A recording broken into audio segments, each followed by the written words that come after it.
મહાકુંભમાં 28 જાન્યુઆરીએ નાસભાગની ઘટના બની હતી, જેમાં એક ગુજરાતીનું પણ મોત થયું છે. હજુ ગુજરાતી ઘણા શ્રદ્ધાળુઓ મહાકુંભ જવાના છે, તો ઘણા જવાની તૈયારી કરી રહ્યા છે.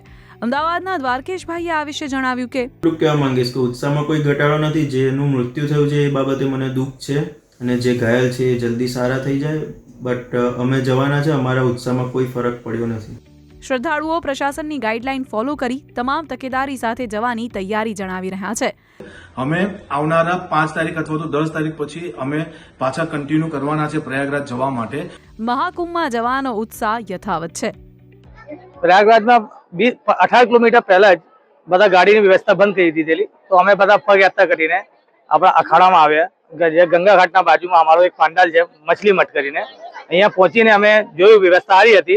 બહુ વધારે ભીડ હતી. અમને ખબર હતી કે ભીડ છે, પણ તો પણ અમારું શાંતિથી સ્નાન થઈ ગયું બધું, અને અહીંયાની વ્યવસ્થા પણ સારી હતી. તમે જોઈ શકો છો તે રીતે એક ખૂબ જ સારી વ્યવસ્થા છે, જેને કારણે મહિલાઓ જે છે તે ગંગા તટ ઉપર સ્નાન કરવા માટે આવે છે, અને સ્નાન કર્યા બાદ જે છે તે તરત જ આ પ્રકારના જે ચેન્જિંગ રૂમ બનાવવામાં આવ્યા છે તે ચેન્જિંગ રૂમ ખાતે આવીને કપડાં જે છે તે બદલી રહી છે. એટલે કોઈ પણ પ્રકારની ક્ષોભજનક સ્થિતિમાં મહિલાઓ ન મુકાય એના માટે સૌથી સારી વ્યવસ્થા અહીંયા ગંગા તટ ઉપર જોવા મળી રહી છે. ઘણા શ્રદ્ધાળુઓએ હાલમાં જવાનો પ્લાન મુલતવી રાખ્યો છે, પરંતુ કેન્સલ નથી કર્યો. તેમનું કહેવું છે કે તેઓ ફેબ્રુઆરીમાં જવાનો પ્લાન કરી રહ્યા છે.